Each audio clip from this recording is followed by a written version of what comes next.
అందరికీ. First time మా channel చూస్తున్నట్లయితే కిందల బెల్ ఐకాన్ ఉంటుంది. వెళ్లి దాన్ని క్లిక్ చేసుకొని ఆల్ అని నొక్కండి. ఎందుకంటే మేము చేస్తున్న వీడియోస్ ఎప్పటికప్పుడు మీ ఫోన్‌లో చూసేయొచ్చు. ఈరోజైతే హోమ్‌మేడ్ సెర్లాక్ అన్నమాట. రాగి స్ప్రౌటెడ్ హోమ్‌మేడ్ సెర్లాక్ ఎలా చేసుకోవాలో చూపిస్తాను. సో, నార్మల్ పీపుల్ చేసే వాటికన్నా ఇది కొంచెం డిఫరెంట్‌గా ఉంటుంది. అండ్ బేబీస్ అయితే చాలా మంచిగా ఇష్టపడి ఇంకా కావాలి అని అడిగే అంత మంచి టేస్టీగా ఉంటుందన్నమాట. సో, నేనైతే ఇక్కడ రిచి కోసం 15 డేస్‌కి సరిపోయే రాగులైతే తీసుకున్నాను. మంచి క్వాలిటీ రాగులనైతే తీసుకోవాలి. ఈ మిల్లెట్స్ తీసుకోవడం వల్ల బేబీస్‌కి చాలా మంచి బెనిఫిట్స్ ఉంటాయి. అండ్ నేనైతే ఇక్కడ రిచికి 15 డేస్‌కి సరిపోయే రాగులైతే తీసుకొని మంచిగా వాష్ చేసుకోవాలి.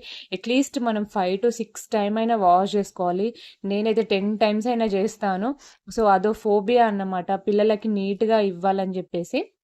దెన్ నెక్స్ట్ ఇక్కడ మార్నింగే నేను కడిగేసుకొని సోక్ చేసి పెట్టుకున్నాను. డే అంతా సోక్ చేసి పెట్టుకున్నాను. అండ్ దెన్ నెక్స్ట్ ఇంకా నైట్ వీటిని నానబెట్టాలన్నమాట. సో, ఎందుకంటే నైట్ అంతా మనము ఏవైతే మనం ముడి కట్టి ఉంచుతామో సో, అవి మంచిగా తెల్లారికల్లా మొలకలు ఎత్తిపోయి ఉంటాయి. ఇలా ముడైతే కట్టేసుకోవాలి. అండ్ కొంతమంది నైట్ అంతా నానబెట్టి డే టైమ్‌లో కట్టేస్తుంటారు. As your wish. But 24 hours తర్వాత మాత్రం ఇలా పెట్టుకుంటేనే మంచిగా మొలకలనేవి వస్తాయి. ఇది చూడండి. అండ్ నేను కొంతమంది ఇంకా 1 ½ డే, 2 డే గూడా ఇట్లా మూట కట్టేసి ఉంచుతారు. ఎందుకంటే ఇంకా మంచిగా మొలకలు రావాలని జెప్పేసి. నాకింత సరిపోతుంది. అండ్ ఎక్కువ డేస్ ఉంచితే అట్లా కొంచెం స్మెల్ అనేది వస్తుంది. సో, దెన్ నేను అలా ఇష్టపడను గాబట్టి రిచి కోసం అయితే నేను ఇలా ప్రిపేర్ చేస్తున్నాను.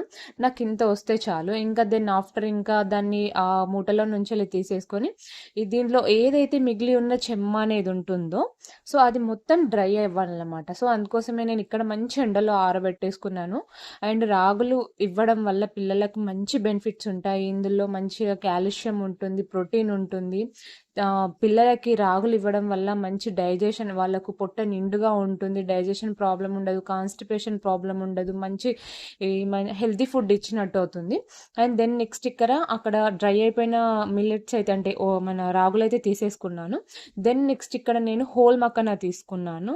అండ్ అందులో టేస్ట్ కోసం మెయిన్ ఇంగ్రీడియెంట్ వచ్చేసి ఇలాయచీ అన్నమాట. ఇలాయచీ వేయడం వల్ల ఎంత మంచి ఫ్రేగ్రెన్స్, ఎంత మంచి టేస్ట్ ఉంటుందంటే నో వర్డ్స్ అన్నమాట.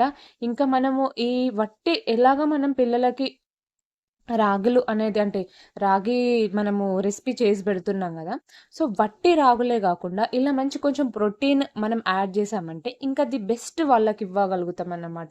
సో, అందుకోసమనే వట్టి స్ప్రౌటెడ్ రాగులే కాకుండా అందులో నేను హోల్ మకానా యాడ్ చేసుకున్నాను. హోల్ మకానా గురించి మీకు తెలిసిందే. ఇవి లోటస్ సీడ్స్ అన్నమాట.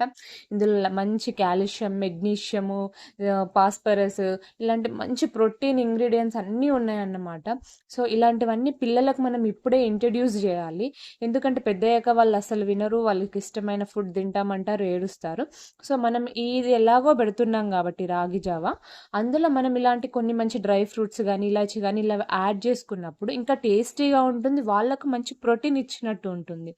అండ్ ఇప్పుడు నేను చూపిస్తున్న ఏవైతే ఇంగ్రీడియెంట్స్ ఉన్నాయో అవి మీరు 1 బై 1 స్లో అంటే మీడియం ఫ్లేమ్‌లో మాత్రమే నేనైతే లో ఫ్లేమ్‌లోనే అంటే డ్రై రోస్ట్ చేసుకుంటాను. ఎందుకంటే మంచిగా వేగినప్పుడే మన ఎండలో ఆరబెట్టుకున్నాం గదా! ఆ చెమ్మ అయితే పోయి ఏవైతే మంచి డ్రై రోస్ట్ మనం చేసుకుంటామో అప్పుడు మాత్రమే మనము ప్రిపేర్ చేసుకున్న ఉగ్గనేది మంచిగా పాడవకుండా ఉంటుందన్నమాట. సో, మీరు చూస్తున్నారు గదా! 1 బై 1 నేను అన్నీ మంచిగా స్లోగా డ్రై రోస్ట్ చేసుకుంటున్నాను.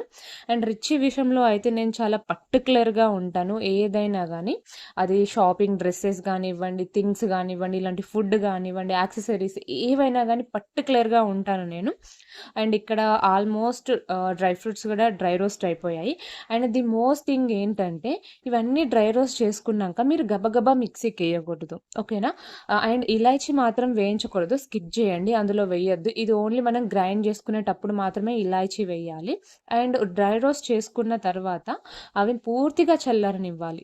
పూర్తిగా చల్లారనిచ్చినంక మాత్రమే మనం మిక్సీకేసుకోవాలి. లేకపోతే పాడైపోతుందన్నమాట. ఎక్కువ రోజులు స్టోర్ ఉండదు. బూజనేది వస్తుంది. పాడైపోతుంది. సో, మనము పిల్లలకు ఫుడ్ ఇస్తున్నామంటే మంచిగా నీట్‌గా, క్లీన్‌గా ఒక ప్రాపర్‌లో చేసుకోవాలి. లాస్ట్‌కి అన్ని డ్రై ఫ్రూట్స్, మకానా, ఇలాచీ అన్నీ వేసేసుకుంటే దెన్ పౌడర్ అయితే ఇలా తయారైపోతుందన్నమాట. నేనైతే రిచీకి ఇంకా కొంతమంది 1 వీక్‌కి అలా చేసేసుకుంటూ ఉంటారు. నేనైతే ఇంత పౌడర్ అయితే 15 డేస్‌కి నాకు పక్కా సరిపోతుంది. అండ్ మనం ఎయిర్ టైట్ కంటైనర్ బాక్స్‌లో స్టోర్ చేసుకుంటే, మంచిగా ఫ్రిడ్జ్‌లో పెట్టుకుంటే ఎప్పటికప్పుడు పౌడర్ అనేది చాలా ఫ్రెష్‌గా ఉంటుంది.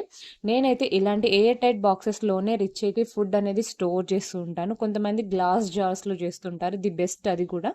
అండ్ ఇంకో మంచి బేబీ ఫుడ్, మంచి బేబీ రెసిపీతో మళ్ళీ మీ ముందుకొస్తాను.